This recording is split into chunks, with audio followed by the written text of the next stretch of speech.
आशाताईस रेसिपीमध्ये तुमचं खूप खूप मनापासून स्वागत आहे। तर चला मग आजची नवीन रेसिपी सुरू करूया। तर फ्रेंड्स, आज आपण बनवणार आहोत साबुदाण्याचे वडे। महाशिवरात्री जवळ आलेलीच आहे, आपण फराळाचे पदार्थ केले नाही हे होऊ शकत नाही, म्हणून मी आज साबुदाण्याचे वडे दाखवत आहे। तर पाऊण वाटी साबुदाणा घेऊन, तर साबुदाण्याला रात्रभर पाण्यामध्ये भिजवून ठेवला होता। तर बघा, खूप छान असा फुललेला आहे आणि वड्यासाठी असा साबुदाणा फुललेला पाहिजे। तर इथे मी उकळलेले 2 आलू घेतलेले आहेत। आलूला मॅश करून घ्यायचा आहे किंवा ग्रेटरने ग्रेट पण करू शकता।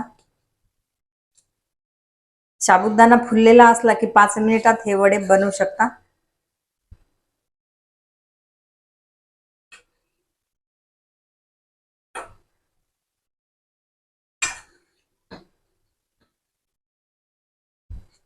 आलू झालेले छानपैकी मिक्स। तर आलू मध्ये हा साबुदाणा टाकायचा आहे। त्यामध्ये टाकायचा आहे 2 हिरव्या मिरच्या, किंवा मिरचीला ठेचून पण टाकू शकता, पण मी अशाच कापलेल्या मिरच्या टाकत आहे। अर्धा चमच जिरा टाकायचा आहे।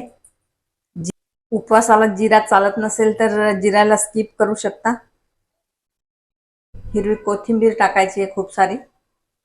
कढीपत्त्याचे पानं घेतलेले आहेत आणि पानाला बारीक कापून घेतलेला आहे, हे टाकायचं आहे 1 चम्मच। चवीप्रमाणे उपवासाचं मीठ टाकूया। आणि इथे अर्धी वाटी शेंगदाणे घेतले आहेत आणि शेंगदाण्याला भाजून घेतलेला आहे आणि वरची साल काढून घेतली। शेंगदाण्याला मिक्सर मध्ये ग्राइंड करून घ्यायचं आहे, किंवा खलबत्त्यामध्ये पण कुटून घेऊ शकता। आणि मिक्सर मध्ये पण जास्त बारीक पावडर करायची नाहीये, जाडसरच असं ग्राइंड करून घ्यायचं आहे। शेंगदाण्याला असं जाडसर ग्राइंड करून घेतलं आहे। सर्व जिन्नस करायचे मिक्स। आणि याच्यामध्ये अजून काही उपवासाच्या वस्तू चालत असतील त्या पण टाकू शकता। साबुदाणा छान मिक्स झालेला आहे। जसे वडे बनवायचे तसे बनवू शकता, लहान किंवा मोठे। मी असे मीडियम साइजचे बनवत आहे।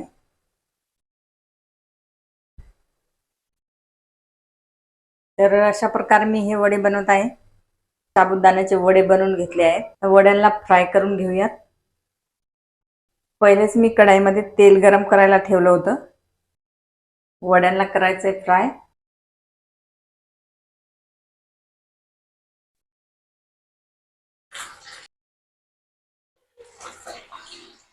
कढईमध्ये थोडे थोडेच वडे फ्राय करायचे आहे।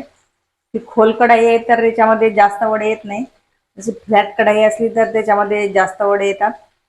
तर मी 4 वडेच टाकलेले आहेत, आणि जास्त वडे टाकले तर ते एकमेकाला चिटकतात। आणि तेलाला पहिले चांगलं गरम करून घ्यायचं आहे, आणि गरम तेल झाल्याच्या नंतर स्लो फ्लेमवर फ्राय करायचे आहे। उलट पलट करून दोन्ही साइडनी छान फ्राय करून घ्यायचे आहे। एकदम पुरी सारखे फुलून वर आलेले आहेत। हलके फुलकेसे असे साबुदाणा वडे झालेले आहेत।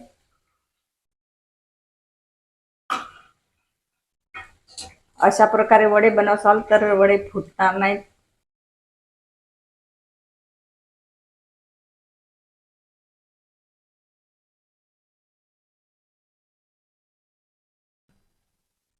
वडे छान फ्राय झालेत, काढून घेऊयात।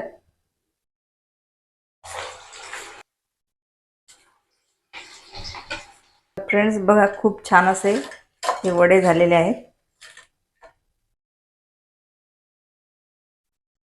तर फ्रेंड्स बघा, खुसखुशीत असे वडे झालेले आहेत। वड्याला कोथिंबीर चटणी सोबत खाऊ शकता, शेंगदाण्याच्या चटणी सोबत खाऊ शकता, नारळच्या चटणी सोबत खाऊ शकता, आणि असेही खाल्ले तरी खूप टेस्टी लागतात।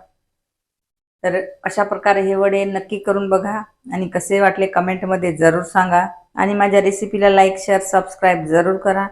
तर मग चला, भेटूया अशाच एका नवीन रेसिपी सोबत। तोपर्यंत बाय बाय।